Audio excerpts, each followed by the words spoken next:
오늘은 쉽게 나누고 깊이 생각하는 예수님의 비유 17번째 시간입니다. 지금까지 혹시 이렇게 깊이 주님의 이 비유의 말씀을 많이 생각해 보지 않으신 분은 늘 매번 금요기도회를 통해서 다시 한번 그런 그 동기부여를 좀 받으셨으면 좋겠어요. 그래서 우리가 기억해야 할 많은 그 말씀들이 있지만 특히 예수님의 그 육성이 그대로 이렇게 기록되어져 있는 이 말씀들을 통해서 우리의 좀 이 믿음과 또 우리의 이 신앙의 경륜들이 조금 더 새로워졌으면 하는 그런 기대를 하게 됩니다. 아직도 갈 길이 멀어요. 예수님께서 비유로 되게 많이 말씀하셨어요. 그래서 그때마다 여러분들이 그렇게 좀 새로운 마음으로 또 그렇게 새로운 각오로 그런 믿음의 다짐들을 할 수 있는 그런 밤이 됐으면 좋겠습니다. 보통 이 마태복음 13장을 이야기할 때 비유장이라고 그렇게 이야기를 합니다. 아주 그냥 비유가 그냥 완전히 다 여기에 다 몰려 있어요. 특히 이제 이 숫자를 이야기할 때에 성경에서 7이라든지 또 10이라든지 40이라든지 뭐 이런 숫자들은 상당히 많이 이렇게 그 복음적인 의미를 부여하는 그런 숫자인데 지금 이 그물을 이제 통해서 이제 고기를 잡는 이 비유, 간단히 얘기해서 이제 그물 비유라고 한다면 이 그물 비유가 마태복음 13장에 나오는 비유의 7번째 비유예요. 그래서 상당히 의미가 있는 그 순서의 비유고 또 비유의 내용도 상당히 이 하나님 나라의 아주 핵심적인 내용들을 잘 담고 있습니다. 그래서 오늘 이것을 우리가 좀 되도록이면 어쨌든 좀 쉽게 나누고 싶어요. 노력은 그렇게 해보는데 되게 어려울 때도 있고 그래서 저도 스스로 난감합니다. 어쩔 때는.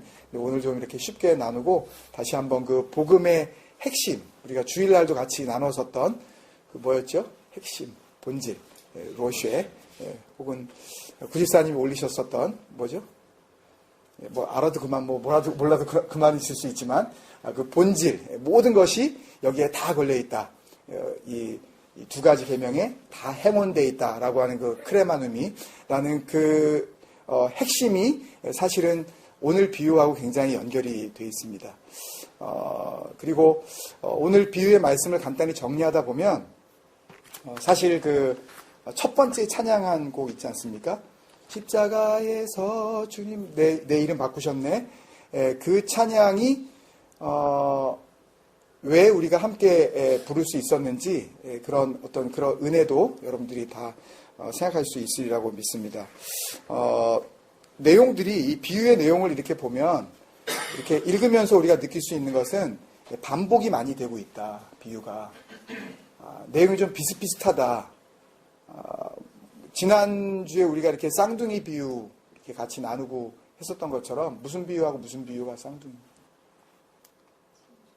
예, 진주가 먼저 나오고 보아, 하여튼 그게 쌍둥이 비유라 그랬는데 오늘 이 비유도 앞에 있는 비유하고 쌍둥이 비유라고 그렇게 학자들이 이야기하는 비유예요. 뭐하고 쌍둥이라고 얘기할 수 있을까요? 앞에서 우리 마태복음 13장 안에만 나오는 그 비유 중에서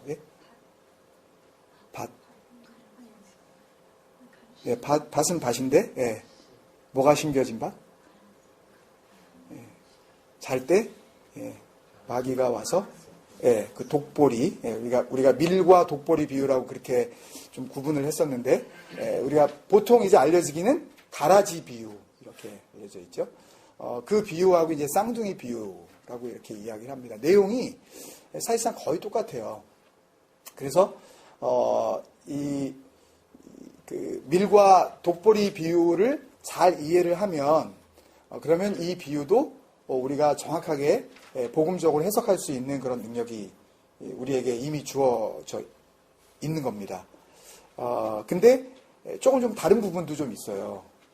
그래서 그런 것들을 반복되어지면서 비슷한 내용들은 뭔가 지금까지 마태복음 13장에 나오는 7가지 비유를 다 했고, 보통 학자들은 이게 7개 비유가 여기에 있다 그러는데, 다음 주에 이제 마태복음 13장의 마지막 비유가 이제 51절부터 나와요. 그거는 이제 다음 주에 할 건데, 그것도 분명히 비유는 비유입니다. 그래서 사실상 마태복음 13장에는 비유가 7개가 나오는 게 아니라 8개가 나오는 게 맞다라고 저는 생각을 합니다.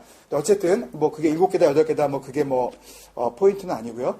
오늘 이 비유를 통해서 우리가 좀 한번 살펴볼 것은, 이 비유를 통해서 우리가 주님께서 하시려고 하시는 그 말씀의 포인트를 좀 빨리 잡아내기 위해서 지금까지 나누었었던 비유들과 좀 비슷한 점은 무엇인가, 그리고 이 비유에서 발견하는 다른 비유와는 다른 독특한 점은 무엇인가, 이런 것들을 우리가 한번 나누어 보고, 그리고 이 말씀이 주는 결론으로 우리가 들어갈 수가 있을 것 같습니다. 첫 번째, 이 비유가 다른 비유들하고 좀 비슷한 점은 무엇인가, 뒤에 한번 넘겨봐 주시고요. 비슷한 점이 있다면 그것은 예수님께서 반복을 통해서 분명히 뭔가 강조하시려고 하는 의도가 분명히 있었을 것이다. 한번 이야기하고 그냥 지나치면 안 되는 부분들, 그러니까 어떻게 보면 잔소리라고 들려질 만한 그런 내용들이 비유에 좀 이렇게 여러 번 나왔어요. 그런 것들이 무엇인지 한번 우리가 기억을 한번 되살려보고 거기서의 강조점들을 한번 우리가 생각해 봤으면 좋겠습니다. 첫 번째, 반복을 통해서 강조하시려는 예수님의 이 포인트들 가운데 하나는요, 이 천국, 이 하나님의 나라가 크게 봤을 때는 지금 예수님께서 말씀하시는 그 상황, 그리고 완전히 지금 새 예루살렘, 그 새 하늘과 새 땅이 오지는 않은 상황, 그러니까 진정한 우리가 바라보는 하나님께서 다스리시고 또 천국과 또 지옥이 이렇게 완전히 나뉘어지는 그 마지막 때의 하늘나라 말고요, 지금 이 순간 우리가 누려야 할 하나님의 나라, 그것을 현재적 천국이라고 우리가 이름을 붙인다면 나중에 미래적으로 올 도래할 천국이 있다는 거죠. 나중에 올 천국이 있는 거예요. 그러니까 천국은 크게 나누어서 지금 우리가 있는 이것도 천국이에요. 지옥 같은 삶이라고 자꾸 그러시면은 문제가 있어요. 나는 참 예수님을 믿어도 참 이 세상, 도깨비 같은 세상 진짜 나는 지옥 같다, 이렇게 말씀하시는 분은 굉장히 자기는 그렇게 표현함으로써 나는 이 세상 가운데 정말 고고하고 거룩하고 경건하게 살아간다라는 것을 좀 알려주고 싶은 마음에 그런 말씀을 하시는 분이 혹 있을지 모르지만 절대 지옥 같다 그러시면 안 돼요. 지옥 같을 수는 있지만 나에게 있어서는 지금 이 순간 살아가는 날들이 천국 같은 날이어야만 해요. 왜? 주님과 함께 하니까. 그리고 하나님께서 나를 어떻게 하니까? 하늘에서 뜻이 이루어진 것처럼 땅에서 이루어지리라. 이게 뭐예요? 하나님이 다스리시는 거죠. 하나님이 다스리시면 하늘나라입니다, 여러분. 예, 그러면 하늘나라예요. 그게 천국이에요. 전혀 다를 바가 없는 거예요. 하나님이 지금도 함께 하시고 계시고, 주님이 나와 함께 하고 계시고, 그 다음에 하나님께서 나를 다스려 주시면 나는 지금 천국입니다. 근데 내가 예수님을 믿는다고 하면서도 주님과 내가 함께 하지 않고, 주님이 나하고 함께 하지 않는 건지, 내가 주님과 함께 하지 않는 건지, 여러 가지 이게 상황이 있어요. 어떤 사람은 예수님을 믿는다 그러면서 내가 주님과 함께 하지 않아. 그렇게 살아가는 사람이 있죠. 그죠? 무슨 말씀인지 이해가 잘 안 되세요? 그러니까 교회는 나오면서 교회 예산 잘 모르겠는데 교회를 떠난 삶을 볼 때 그 사람의 마음과 생각과 태도와 말과 이런 기준들을 봤을 때 저 사람의 삶이 과연 주님이 함께 하시는 삶이라고 누구라도 말할 수 없는 그런 삶. 그런 사람들이 있어요. 예, 여러분들은 다 천국 사는 사니까 잘 모르시겠죠. 그렇게 사는 사람도 있나? 교회 나오면서 그렇게 생각되시죠. 근데 그럴 수 있어요. 그러니까 주님은 나와 함께 하고 싶어 하시는데 정작 예수님을 믿는다고 하는 나는 주님과 함께 하지 않는. 그런 삶이 있을 수 있다는 거예요. 어쨌든 근데 현재적인 그 천국이 있는가 하면 나중에 도래할 천국이 있다라는 그런 의미에서 이 섞여 있음의 의미는요, 현재적 천국, 우리가 살아가고 있는 이 천국, 하나님의 나라가 지금 이루어져 가고 있는 거죠. 지금 점진적으로 계속해서 하나님의 나라가 이루어져 가고 있다가 마지막에 이제 결정판이 나오는 거예요. 그때까지 이제 계속 진행되어지는 그런 천국. 여기에서의 이 반복은 섞여 있다. 뭐가 섞여 있다? 예? 뭐와 뭐가? 예? 예, 알곡과 가라지가 같이 자란다. 혹은 의인과 악인이 같이 있다. 예. 이거는 이 땅에서 모든 상황이 다 그렇게 섞여 있는 상황이기 때문에 교회도 그 세상 가운데 한 부분이에요. 그죠? 교회는 완전히 세상에 동떨어진 게 아니잖아요. 그죠? 교회도 세상 안에 있는 거예요, 지금요. 그렇기 때문에 교회 안에도 알곡과 가라지는 존재하는 거고, 의인과 악인, 그러니까 나는 의인이고 너는 악인이다. 그런 의미가 아니라 하나님께서 보시는 참 의인, 하나님께서 보시는 악인이 그대로 공존하고 있다. 그러니까 섞여 있다는 거죠. 이게 어디에 나오죠? 이 섞여 있다는 그 반복이 어디서 나와요? 지금 여기 아까 의인과 악인, 우리 뭐 좋은 물고기, 나쁜 물고기 이런 거만 이렇게 같이 있는 거 말고 어디서 또 반복됐었죠? 말씀하시잖아요. 한 번 더 말씀해 보세요. 가라지, 예. 가라지만이에요? 또 딴 데는 없습니까? 섞여 있는 데가? 씨 뿌리는 비유는 어떠세요? 좋은 밭도 있는가 하면 아닌 밭도 있죠? 어떻게 돼 있어요? 섞여 있죠? 그 다음에 또 뭐 있었죠? 겨자씨? 겨자씨는 주님께서 굉장히 좋은 의미로 많이 말씀하셨죠? 겨자씨만한 믿음이라도 하면서 그런 정도의 믿음, 그런 흔해 빠진 믿음이라도 있으면 라고 하시면 주님께서 말씀하신 상당히 긍정적인 포인트가 그 안에 있어요. 근데 그 겨자가 풀이 되어야 되는데 나무가 되어져서 새들이 이 씨를 와서 주워 먹어버리는 마귀가 와서 그 나무에 깃들여 버렸다. 기형적인 성장. 그죠? 우리 같이 나눴었죠? 그리고 거기에 기형적인 성장을 이루고 있는 그런 이상한 천국에 깃들여버린 마귀들. 이렇게 우리가 생각할 때에 겨자씨 비유에도 역시 뭐가 있어요? 섞여 있음이 있는 거죠. 가로 서말 속에 들어가 있는 뭐예요? 어떤 여자가 넣은 누룩. 그거는 아닌가요? 가루는 뭘로 만들어요? 독보리로 만들어요? 밀로 만들어요? 밀로 만들죠. 이건 먹을 만한 것이죠. 주님께 드려야 될, 떡을 만들어야 될, 이것은 아름다운 것이에요. 근데 그 안에 외식하는 자들, 특히 종교 권위자들의 이 외식을 의미하는 뭐가? 누룩이 거기 같이 있는 거죠. 그 안에 참된 것과 거짓된 것이 같이 공존하는 것. 그게 교회예요. 그게 목사들이에요. 목사라고 판단하지 말라고요? 그런 게 어디 있어요? 누룩은 특히 종교 권위자들의 거짓에 대한 주님의 경고였잖아요. 일반 그냥 이렇게 말씀을 듣고 배우고 하는 소위 백성들, 성도들의 그 경고가 아니었어요. 누룩은 언제나 종교 권위자들, 말씀을 가르치는 자들, 율법학자들, 바리새인들 이런 인간들, 이런 사람들을 향해서 그 사람들의 누룩을 조심해라 그랬죠. 백성들의 누룩을 조심해라 그런 적 한 번도 없으셔요, 주님께서는요. 말씀을 가르치는 자들 안에 누룩이 있다 이거예요.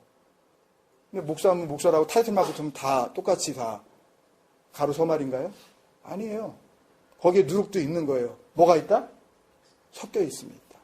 그러니까 결국은 지금까지 나와 있는 모든 비유에는 밭에 묻혀 있는 보화도 그렇고요. 보화가 있고 나머지 밭은 밭을 이렇게 일구다가 보화를 발견한 농부에게는 밭의 의미가 있어요, 없어요? 의미가 없어요. 중요한 건 지금 보화예요. 그죠? 네. 섞여 있어요. 그러니까 모든 비유의 공통점이 뭐냐 하면 계속 주님께서 강조하신 것은 뭐냐 하면 현재적 천국은 참과 거짓이, 의인과 악인이, 알곡과 가라지가 주님 앞에서 구원받을 자와 영벌에 처할 자들이 같이 막 뒤섞여가지고 그냥 같이 살아가는 거예요. 아시겠어요, 여러분? 그게 교회예요. 그게 종교 지도자들이에요. 거기서 우리는 뭘 해야 되겠어요? 우리는 분별해야 되겠죠. 우리 말씀의 입맛이 살아나서 그것을 구분할 줄 알아야 되겠죠. 뭐가 진짜인지, 뭐가 거짓인지. 그 능력을 우리가 배양해야 되는 거예요. 말씀만이 그것을 갖다 가능하게 합니다. 다른 것들은 불가능해요. 실수할 수 있어요. 말씀만이 그 능력을 우리에게 주는 것입니다. 전부 그러면 섞여 있는 거예요. 그 다음에 두 번째는 완전한 분리. 완전한 분리가 어디서 일어나죠? 아까 말씀하신 거 또 한 번 말씀하세요. 가라지. 예. 끝까지 있다가 어느 때에? 추수 때까지 놔둬라. 그리고 추수할 때에 추수하면서 그거 갖다가 알곡 속에서 가라지들 갖다가 먼저 다 구분해서 따로 이제 불살라버리고 그리고 알곡들은 모아서 주인이 곡간에다가 집어넣고 분리가 일어나죠. 그죠? 예. 주님께서 말씀하신 그 비유에 비슷한 점은 완전한 분리가 일어나요. 이것을 세 가지로 말합니다. 이 완성될 천국, 나중에 완성될 천국에서의 분리는 절대적 분리, 결정된 분리, 영원한 분리. 절대적입니다. 이것은 상대적으로 너하고 비교했을 때 너는 조금 얘보다는 조금 악한데 그럼 너는 점수를 몇 점으로 줘가지고 몇 포인트 이런 게 아니에요. 그냥 이거는 그냥 정확해요. 절대적이에요. 이 기준이 딱 서 있고 기준 안으로 들어오면 그러면은 이쪽으로 들어오는 거고 그 기준에서 벗어나면 그러면 버림을 받는 거예요. 여기에 중간지대, 뉴트럴 코너라는 것은 있을 수가 없어요. 회색지대 있을 수가 없어요. 이건 정확하게 절대적으로 그냥 딱 갈려지는 거예요. 완전한 분리가 일어나요. 근데 그 분리는 이미 결정돼 있어요. 그죠? 의문을 많이 가지고 계셨죠? 이 가라지 비유 특히 이야기 들을 때 좋은 곡식은 처음부터 좋은 곡식이었다. 끝까지 좋은 곡식이었고 독보리는 처음 심겨줄 때부터 독보리였다가 끝까지 독보리였다. 계속해서 의문을 좀 갖고 계셨다가 또 순간적으로 까먹으셨죠. 그 의문을. 아니신가요? 예, 아니시면 다행이고요. 하여튼 그것에 대한 대답도 오늘 이 말씀을 통해서 우리에게 주어질 줄로 믿습니다. 왜 이 말씀을 하셨는지.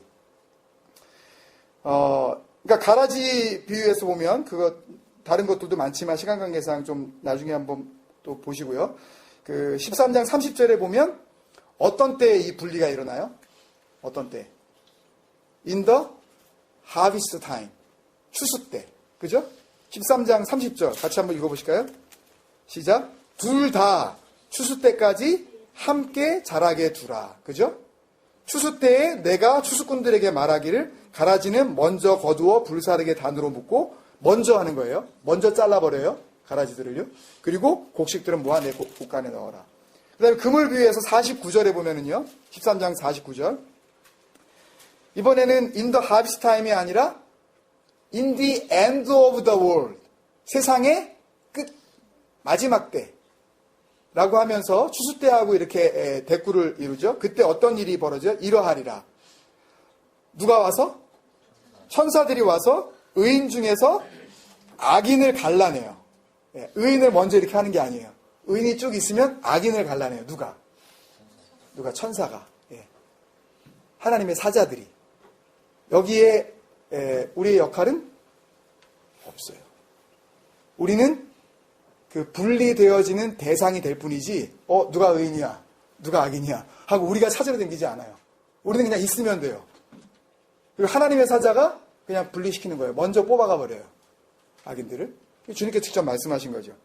그러니까 완성될 그 미래적 천국, 이건 완전한 분리다. 그 다음에 세 번째는 고통입니다. 반복되어졌어요.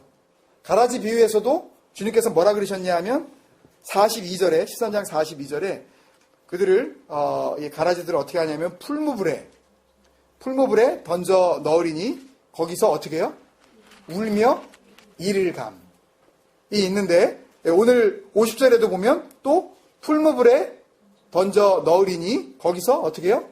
울며 이를 감. 왜 울까요? 예? 예? 억울해서.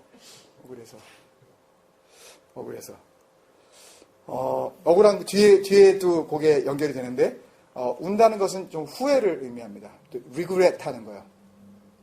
이건 repent하고는 다릅니다. 내가 회개하고 통에 자복하는 게 아니라 왜 그랬을까? 그리고 뒤에 나오는 이를감, 이게 바로 약간 억울함. 다시 말하면은 betray라고 하나? betrayal? 그러니까 배신감. 그러니까 믿었어요. 그렇게 하면은 천국 가는 걸로 생각하고 그렇게 했어요. 그 목사가 그렇게 얘기를 했어요. 그런 식으로 하라고. 그럴 때 그런 식으로 헌신해보고, 그런 식으로 돈 내보고, 그런 식으로 시간 한번 내보고, 그런 식으로 교회 생활 하라 그랬어요. 그래가지고 열심히 했어요, 그렇게. 근데 나중에 결론을 딱 뚜껑을 열어봤더니 전혀 상관없네, 복음하고. 하나님이 정작 원하셨던 건 그게 아니었던 거예요. 그러면 죽으라고 했잖아요. 나는 뭐 할 줄 알고. 천국 갈 줄 알고. 근데 딱 뚜껑을 열어봤더니 나는 그게 아니라 먼저 데려가 버리네? 그럼 어떻게 하겠어요? 그 인간에 대해서 내가 이를 갈겠죠. 아니, 멀쩡히 믿게 해놓고서, 그러니까 안 믿던 사람이 그냥 갔으면 뭐 이를 갈 것도 없어요. 뭐 왜? 배신감이 없으니까. 믿은 것도 없었고, 뭐 누구한테 무슨 얘기를 들은 것도 없으니까. 근데 이를 간다는 얘기는 상당히 많은 사람들이 그런 줄 알고 있다가 뚜껑을 열어봤는데 그게 아닌 거예요. 복음인 줄 알고 그걸 갖다가 믿고서 그 길을 따라갔는데 그 길이 아니었네? 이때 이를 가게 되는 거죠. 그때 분통해하고 억울해하는 거죠. 나는 한다고 했는데. 이게 공통점입니다. 그 다음에 또 한 가지 덧붙이면은요, 누가복음 그 16장에 나오는 그 부자와 이 거지 나사로 그 비유 아시죠? 그 말씀에 보면, 우리가 천국에 가든 지옥에 가든 뭐가 남아있어요? 우리 기억이 남아있어요. 내가 생전에 어떻게 살았는지, 내가 생전에 어떤 사람이었는지 기억이 그대로 남아있다니까요. 그러면 문제는 뭐예요? 여기하고 이 비유하고는 상관이 없지만 이 고통 가운데 또 하나의 고통은 뭐냐면 그 기억이 없으면 억울할 것도 없고 이를 갈지도 않아요. 그죠? 울고 이를 간다는 이야기는 기억이 남아있다는 이야기예요. 생생하게 생전에 있던 모든 일들을 내가 기억하고 있다는 거예요. 그러면 내가 생전에 하여튼 그 부자 이 거지 나사로 비유처럼 정말 내가 잘 먹고 잘 살았어요. 그런데 그거에 비해서 그렇게 잘 살았는데 내가 정말 그렇게 누렸는데 내가 하나님의 나라가 아닌 그 반대편에 오고 보니까 차라리 내가 그렇게 호식하고 소위 잘 나갔을 때의 기억이 없으면 그런 고통당함이 절절하지는 않을 거예요. 그런데 내가 그토록 내가 잘 먹고 잘 살았는데 내가 하고 싶은 대로 다 그런 내가 하고 싶은 모든 쾌락을 누렸는데 내가 이제 와서 돌이켜보니 그 모든 것들을 내가 알고 있으면서 이 고통을 누리려고 하니까 그 고통이 더 커지는 거죠. 기억이라도 없으면 괜찮을 텐데. 내가 왕년에 누구였는데, 내가 땅에서 살 때 내가 어떻게 살았는데, 내가 그래도 꽤나 내가 돈임이라도 쓰고, 그래도 내가 명예에, 내가 권세에, 내가 이랬는데, 내 꼴이 이게 뭔가. 그죠? 그 기억이 남아있으니까 더 큰 고통이 우리에게 주어진다는 거예요. 다른 비유와 비슷한 점 이 세 가지는 우리가 같이 기억을 해주셨으면 좋겠습니다. 그렇다면 이 비유의 독특한 점은 무엇이냐? 이 독특한 점을 발견함으로써 이 비유의 그 포커스가 어디에 있는지 우리가 알 수가 있습니다.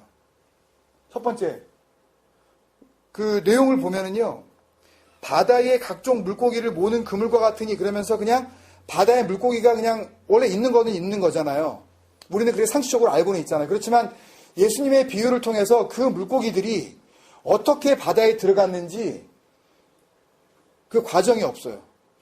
그러니까 예를 들면 가라지 알곡 같으면은 좋은 씨를 갖다가 심었다. 또 마귀가 와서 또 갖다가 가라지를 또 심었다. 이런 어떤 그게 어떻게 심겨졌는지 이런 과정들을 설명하고 있는데 이건 뜬금없이 갑자기 물고기가 그냥 있습니다. 그냥 바다에. 어떻게 들어간 건지 그거에 대한 설명이 전혀 없어요. 독특해요. 그 다음에, 우리 가라지 비유에서도 우리가 봤듯이, 좋은 씨를 뿌려서 알곡되어지는 그런, 풀이 자라는, 그런 상황이 있고, 또 독보리를 뿌리는 그런 상황이 있는데, 근데 여기는 이 물고기가 들어갈 때부터 좋은 물고기였는지, 아니면 들어가서 이 물고기가 나쁜 물고기가 된 건지 그 설명이 또 없어요. 그죠? 48절에 보면 그물에 가득함에 물고기를 이제 했는데요. 각종 물고기를 모는 그물. 이 각종 물고기라는 얘기는요. 그냥 바다에 있는 모든 물고기. 라는 그런 의미입니다. 헬라어 원어는. 그러니까 어떤 물고기만 하는 게 아니라 각종 물고기라는 거는 바다에 있는 물고기, 하여튼 생물들은 싹 다 지금 끌어내는 거예요. 이 그물이요. 그런 그물이에요, 지금요. 소위 그 영어로 하면은 이 그물을 drag net. 그러니까 끌어당기는 넷. 이것을 그 한국말로 하면 저인망이라 그럽니다. 이 어부들이 쓰는 용어고 뭐 그래서 뭐 잘 보일지 모르겠지만 이렇게 바다 밑에까지 이게 그 그물이 그 추를 달아서 내려가가지고 양쪽에 배가 뭐 보통 한 100m 정도 뭐 더 큰 배들은 뭐 더 큰 그물을 이제 사용한다는데요. 근데 보통 그 당시에 그 상황으로 보면 100m 정도 폭의 그 그물을 양쪽에 배가 같이 이제 물가 쪽으로 몰고 오는 거예요. 이렇게요. 그러니까 하여튼 바다에 있는 물고기는 물고기가 됐든 무슨 거기에 뭐 꽃게가 됐든 간에 다 싹 잡아서 그냥 끌고 나오는 거예요. 일단은. 그런데 그 물고기가 그 잡혀오는 물고기가 처음에 들어갈 때부터 좋은 물고기였는지 아니면 들어가서 얘가 바뀐 건지 그 설명이 없다고요. 그죠?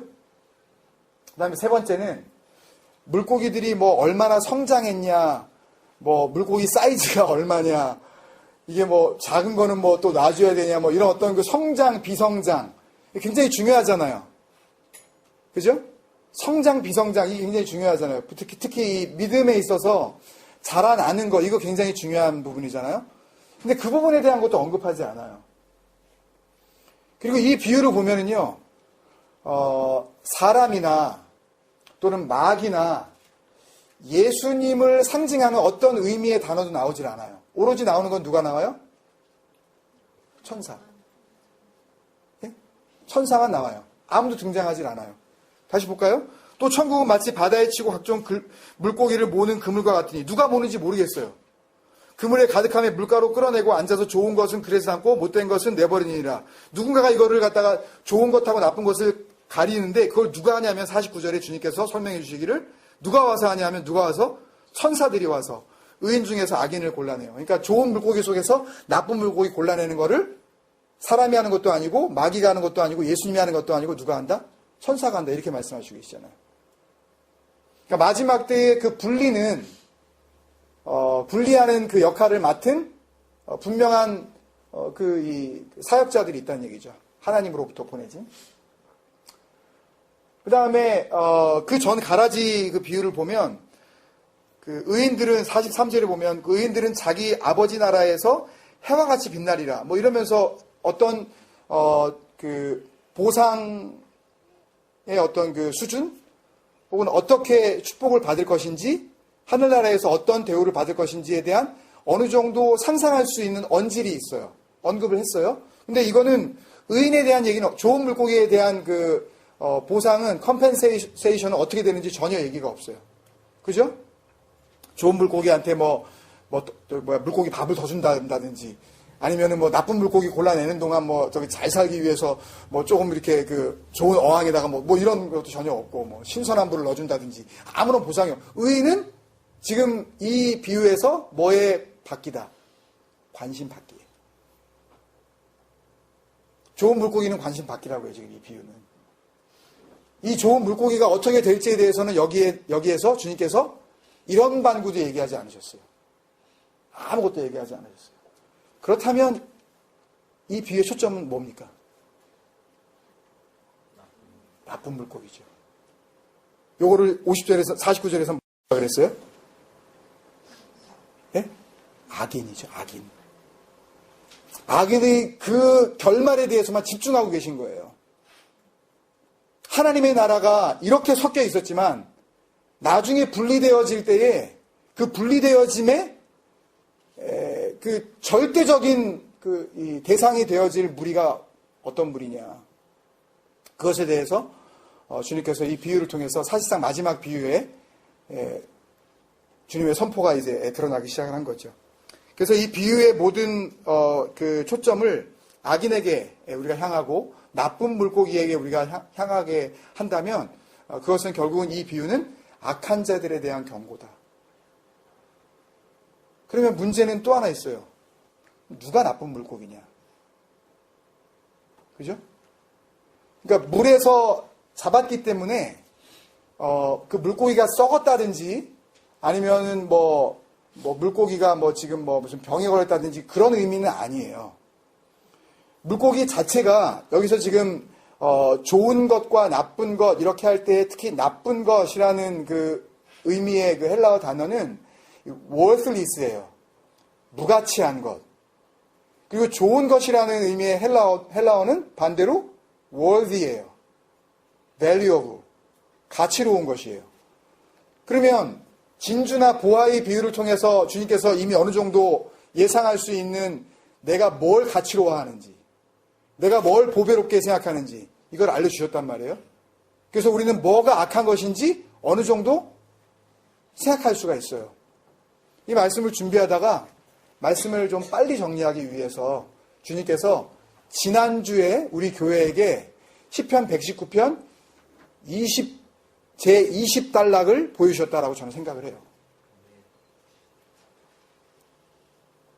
거기에 악인이 뭔지 주님께서 미리 설명해 주셨어요. 우리가 오해하지 말라고. 155절에 보면 기억나십니까? 176절까지 다 외우신 분들? 네? 구원이 어떻게 되어 있어요? 155절에 구원이 뭐에게서 멀어짐은? 악인들에게서 멀어짐은. 그들이 어떻게 해요? 주의 율례를 구하지 아니하니. 악인이 뭐라고요? 주의 율례를 구하지 않은 자들.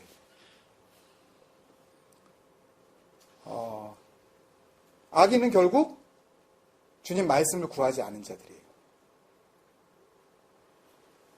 그럼 여기서 또 한 가지 문제가 있어요. 이것만 알면 오늘 주님께서 말씀하시는 답을 우리가 알 수 있습니다. 그러면 구원이 악인들에게서 멀어짐은 이거 딱 맞죠 지금요? 지금 이 구원이 마지막 때의 진정한 구원, 영원한 구원, 완전한 구원이 지금 이루어지는 그 in the end of the world, 세상의 마지막 때의 얘기잖아요 지금요? 구원의 완성.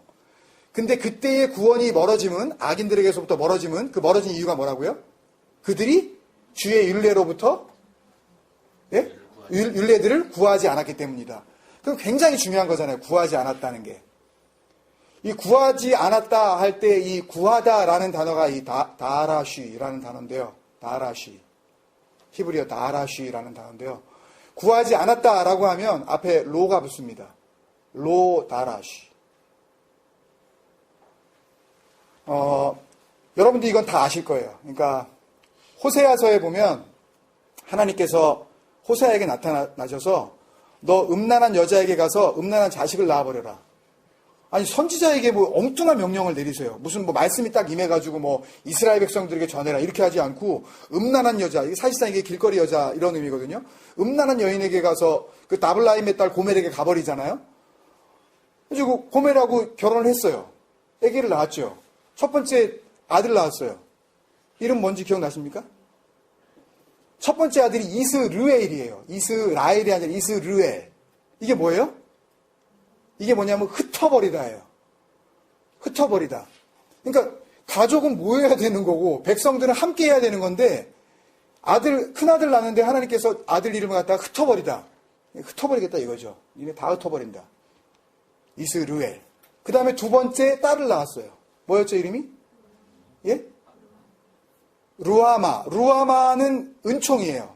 용서하다, 베풀어주다. 근데 그 앞에 뭐가 붙어요? 로가 붙어서 루아마. 예. 그러면 뭐예요?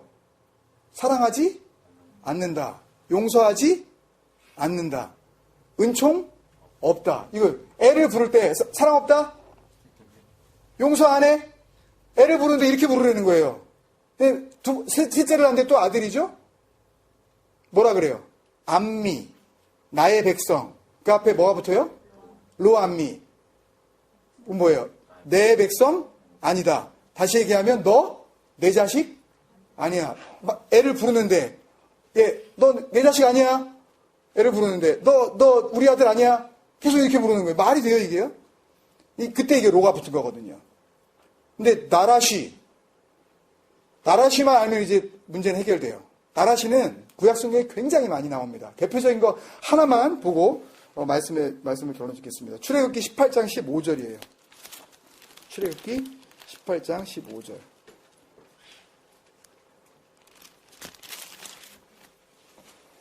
같이 한번 읽겠습니다. 출애굽기 18장 15절 시작. 모세가 그의 장인에게 대답하되 백성이 하나님께 뭐 하라고요? 물으려고 내게 옴이라. 이때 물으려고 ask, question 이게 전부 뭐예요? 다라시예요. 이게요. 구약 성경에 한 400번 가까이 나오는데요. 이 다라시라는 단어가요. 그러면 결국은 구원이 악인들에게서 멀어짐은 그들이 주의 율례들을 구하지 아니함이니이다 라고 할 때 구하지 아니함이니이다 라는 로 나라시 라는 그 뜻은 뭐예요? 하나님 앞에 묻지 않았다. 하나님의 말씀 앞에 주의 율례들을 구하지 않았다. 말씀을 통해서 내가 물어보면 하나님께서는 말씀을 통해서 대답을 해주실 거기 때문에 다시 말씀드릴게요. 내가 여쭤보면 하나님께서 뭘로 말씀하신다고요? 갑자기 나타나서 나나야 내일은 그 버스 타지 마라 이러시는 게 아니라 뭘로 말씀하시냐 하면 하나님은 말씀으로 말씀하셔요. 그런 어떤 그 신비적인 거에 자꾸만 이렇게 빠지면 안 돼요. 여기에 다 기록되어져 있어요. 여기에 검증을 받아야 돼요. 여기에 스크린 되어져서 여기에다 걸려들어야 돼요. 이 말씀 외의 말씀을 단 하나라도 더하거나 빼지 못한다고 하신 게 예수님 당신이에요. 왜냐하면 당신이 뭐니까? 당신이 로고스니까. 당신이 주님이 말씀이시니까. 절대 여기다가 아무것도 더하지 마라. 빼지도 마라. 그렇기 때문에 이 안에 다 답이 있는 거예요. 뭐가? 우리가 물어봤을 때 하나님께서 우리에게 주실 대답이. 그러면 주의 율례들을 구하지 않았다는 이야기는 대답을, 삶의 응답을, 삶의 지혜를, 우리의 생각을, 우리의 결정을 어디로부터 구하지 않았다는 거예요. 말씀으로부터 구하지 않았다는 거예요. 악인이 누구냐? 하나님께 묻지 않는 자들. 하나님께서 악하다고 생각하시는 마지막에 갈라낼 자들이 누구냐? 자기가 자기 대답이 되어지는 사람. 나는 얼마든지 나 혼자서 내 인생을 문제없이 살아갈 수 있다고 생각하는 자들. 삶을 통해서 계속해서 천국 삶을 사는 사람은 말씀 속에서 하나님께 질문 드리고 말씀 속에서 대답을 얻는 사람이 그 사람이 좋은 물고기예요. 그러나 악한 물고기들은 자기 힘으로 살아갈 수 있다고 생각을 합니다. 묻지 않아요. 그렇다면 그냥 이대로 그냥 게임은 끝나는 것이냐? 좋은 물고기는 좋은 물고기대로, 알곡은 알곡대로. 그러면 가라지는 처음부터 가라지였다가 그러면 다시 기사회생할 수 있는 기회가 아무것도 주어지지 않는 것이냐? 그 말씀만 보고 말씀을 마치도록 하겠습니다. 오늘 마지막 결론의 말씀인데요. 우리가 잘 아는 말씀입니다. 갈라디아서 2장 20절 말씀. 기억나시나요, 여러분? 갈라디아서 2장 20절 말씀. 어떻게 시작되죠? 내가. 여러분 한번 해보십시오. 내가. 네, 한번 말씀을 해보세요. 내가. 딴 사람이 아닙니다. 너미가 아니라 내가. 그리스도와 함께 십자가에 못 박혔나니. 그 다음에 뭐예요? 그런즉 이제는 내가 산 것이 아니요 내 안에 오직 그리스도께서 사신 것이라. 이제 내가 육체 가운데 사는 것은 나를 사랑하사 나를 위하여 자기 몸을 버리신 하나님의 아들 안에서 사는 것이다. 믿음 아래서 사는 것이다. 그죠? 그러면 예수 그리스도와 함께 십자가에 못 박혔기 때문에 못 박히면 못 박힌 그 순간부터 정말 못 박혔다면 그때부터는 변화가 일어납니다. 다른 것으로는 바꿀 방법이 없었어요. 근데 죽어야만 진정한 변화가 일어날 수 있는 그 길이 어디에 있어요? 십자가에서 그는 내 이름 바꾸셨네. 예전에는 가라지였어요. 다 가라지예요. 그거는 예외가 없어요. 의인은 없나니? 하나도 없다. 그러니 알곡은 없나니? 하나도 없었던 거예요. 알곡이라고 착각하지 마세요. 웃긴 소리 하지 마세요. 나는 알곡인 것 같은데 저 사람은 가라지인 것 같으세요? 그런 소리 하지 마세요. 우린 다 가라지예요. 가라지였어요. 우린 다 가라지였다고요. 그런데 십자가에서 이름을 바꾸시는 거예요. 뭘로? 가라지에서 알곡으로. 나쁜 물고기에서 좋은 물고기로. 악인에서 의인으로 우리를 바꿔주시는 겁니다. 그래서 고린도후서 5장 17절에 이렇게 말씀하시죠. 그런즉 이제는 어떻게 되는 거예요? 아까는 내가 그랬죠. 이번에는 그런즉 누구든지. 이제는 열어놓으신 거예요. 누구든지. 아까는 내가.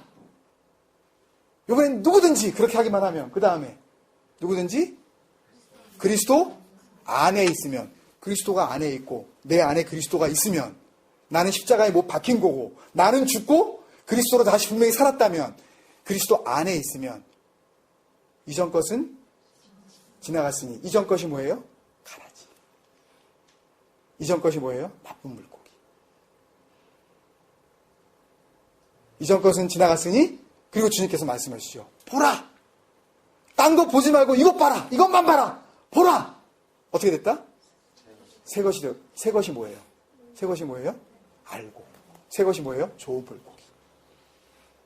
먼저 갈리어지고 남게 되어질 하나님의 나라에서 해처럼 빛날 그 의인들.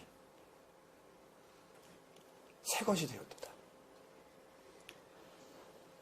에베소서 1장 13절에 이것이 어떻게 되는지 우리에게 말씀해 주고 있습니다. 그 말씀만 보고 말씀을 마치도록 하겠습니다. 에베소서 1장 13절 말씀. 우리 같이 읽겠습니다. 에베소 1장 13절 말씀. 여기서 그 안이라는 것은 예수 그리스도 아닙니다. 시작. 그 안에서 너희도 진리의 말씀 곧 너희의 구원의 복음을 듣고 그 안에서 또한 믿어 약속의 성령으로 인치심을 받았으니, 그렇기 때문에 우리가 그리스도 안에 있을 수 있는 거고, 이전에는 외인이었지만 이제는 하나님의 권속이 된 겁니다. 이제는 그 안으로 들어가 버릴 수 있는 거예요. 이제는 분리함을 당하는 것이 아니라 분리되어진 다음에 남게 되어지는 존재가 된 거예요. 우리는 이제. 근데 거기에 중요한 동사 3가지가 나옵니다. 첫 번째, 듣고. 뭐를 들어요? 복음. 말씀을 듣고. 여기서 듣는다는 얘기는 그냥 이렇게 피지컬리 리슨한다는 그런 의미만은 아닙니다. 여기서 듣는다는 이야기는 귀가 열린다는 의미인데 깨닫는다는 의미예요. 뭐가? 말씀이 뭐라는 것을. 우리 160절을 기억나시나요? 주의 말씀의 강령은 뭐니오니? 다 외우셨잖아요. 주의 말씀의 강령은 뭐이오니? 진리이오니. 자꾸 읽으시고 또 그것을 정말 내 몸이 되도록 자꾸 이렇게 암송하세요. 암송 자체가 중요한 것은 아닙니다. 근데 그 암송을 통해서 복음의 능력, 말씀의 능력이 우리 안에 살아날 수가 있습니다. 주의 말씀의 로셰, 주님의 말씀의 핵심이 무엇이었냐면 진리였단 말이죠. 그 진리를 이제 깨닫게 된 거예요. 핵심이 무엇인지 그걸 알게 된 거예요. 그 핵심이 뭐였어요? 조금 복잡하지만 다시 마태복음으로 우리가 돌아가면 주님께서 2가지 계명을 말씀하셨죠. 마음을 다하고 목숨을 다하고 뜻을 다하여 주 너의 하나님을 사랑하고, 둘째는 이와 같으니 내 이웃을 내 자신과 같이 사랑해라. 그것을 갖다 깨닫게 된 거예요. 그게 듣는다는 말이에요. 우리가 듣는다는 말이 말씀 들었어? 나 말씀 들었어? 그런 그 물리적인 어떤 그 들음이 아니에요. 여기서 듣는다는 이야기는 그 들음을 통해서 내가 뭐가 핵심인지 내가 깨달았다는 이야기예요. 정말 중요한 건 하나님 사랑. 정말 중요한 건 내 자신을 사랑하지, 바르게 사랑하고, 그리고 이웃을 그렇게 사랑해야지. 그리고 2번째, 믿고. 굉장히 중요하죠. 이 믿고 라는 이 피스티오라는 단어는요, 인트러스트라는 뜻입니다. 맡기다라는 그런 뜻이에요. 맡기는 거예요. 믿는다는 것은 맡기는 겁니다. 뭘 맡기겠어요? 종국적인 그 결과. 맨 마지막에 우리가 어디에 있을지 그 결과에 대해서 주님께 정말 맡겨드리는 거예요. 내가 지금 좋은 물고기가 나쁜 물고기일까? 내가 지금 알고기일까 가라질까? 그거를 우리가 고민하지 말고 in trust. 주님께 그거를 내어 맡겨드리는 거예요. 그게 믿는 거예요. 구원을 받을까? 뭐 내가 지옥 갈까? 이거 걱정하면서 노심초사하고 이러다가 지옥 가면 어떡하지? 이런 식으로 우리가 걱정, 근심만 하는 것이 아니라 그 문제는 주님 앞에 맡겨드리고 나는 깨달은 대로 그렇게 믿고 맡긴 삶을 살아가는 거예요. 그 마음 가운데 뭐가 오겠어요? 평강이 넘치겠죠. 감사가 넘칠 수밖에 없죠. 주님께 맡겨드렸으니까. 내 마지막의 문제까지도. 그리고 맨 마지막에 인치심이 나오죠. 인치심. 스트라기조라는 단어인데요. 증명해 보이는 거예요. 성령께서 도장을 찍어버리시는데 우리가 해야 될 일이 뭐냐 하면 증명해 보여드리는 거예요. 뭘? 내가 들었다는 것을. 내가 믿고 있다는 것을 세상 가운데 우리가 사람과 하나님 앞에서 보여드려야 돼요. 어려우실 수 있어요. 그죠? 이게 믿음의 길이구나. 듣는 것이 무엇이며 믿는다는 것이 무엇인가. 여러분들 오늘 이 밤에 다시 한번 우리가 십자가를 생각했으면 좋겠습니다. 도저히 변화가 불가능한 존재였어요. 날 때부터 독볼이었어요.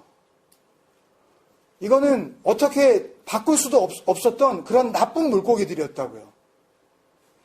그렇게 근본적으로 악한 자들.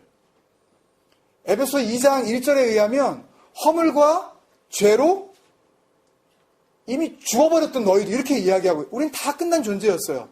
그거를 날마다 생각하셔야 돼요. 그런데 그것을 십자가를 통해서 바꿔주시는 거예요. 그러니 우리에게 가장 감사한 것은 무엇입니까, 여러분? 십자가인 줄로 믿습니다. 십자가에서 보여주신 그 사랑. 십자가를 통해서 알려주신 그 복음의 진수. 이것 앞에 우리를 날마다 내어드릴 때에 우리는 매일의 삶 속에서 주님께서 따로이 그렇게 보배롭게 여기시는 알곡으로 그 좋은 물고기로 살아갈 수 있을 줄로 믿습니다. 우리 같이 한번 기도하겠습니다. 여러분. 예수님의 계속되어지는 그 7가지 비유들을 우리가 다 같이 살펴봤는데요. 말씀과 우리가 찬양을 같이 생각하면서 주님께서는 십자가를 거친 자들만 누구든지 바꿔주실 수 있지만 광야길 가운데에 불뱀에게 물린 이스라엘 백성들이요. 하나님께서 모세에게 놋뱀을 만들어서 높이 들게 하고 그것을 보는 자는 다 살겠다고 했는데 그거 보지 않고 죽은 자들이 수천 명이었어요. 아니 보면 사는데 보라 그러는데도 안 믿고 죽는 사람은 뭘까요? 그게 어리석게 느껴지신다면 여러분 십자가를 통과하기만 하면 우리는 사는 겁니다, 여러분. 그런데 십자가를 통해서 내가 죽지 않으면 이 땅 가운데 내가 살아있을지는 모르지만 그 추수 때에 세상 마지막 때에 나는 주님과 함께 할 수가 없는 겁니다, 여러분. 내가 오늘 죽을 때에 십자가를 통해서 나의 이름이 가라지에서 진정한 알곡으로 나쁜 물고기에서 좋은 물고기로 하나님 앞에 전혀 묻지 않고 마음껏 결정 내리던 그 삶에서 그 악한 삶에서 떠나 이제는 매 순간 주님 앞에 말씀 앞으로 달려가서 주님 말씀하옵소서. 어느 순간이라도 주님께서 말씀하시기를 기대하는 그런 의로운 삶으로 우리를 바꿔주실 줄로 믿습니다. 우리 기도할 때 주님 다시 십자가 앞으로 나갑니다. 온전히 십자가를 통과하고 내가 주님과 함께 십자가에서 죽게 하여 주옵소서. 여러분 죽지 않으면 부활도 없습니다, 여러분. 죽지 않으면요 하나님께서 다시 살리실 방법이 없어요.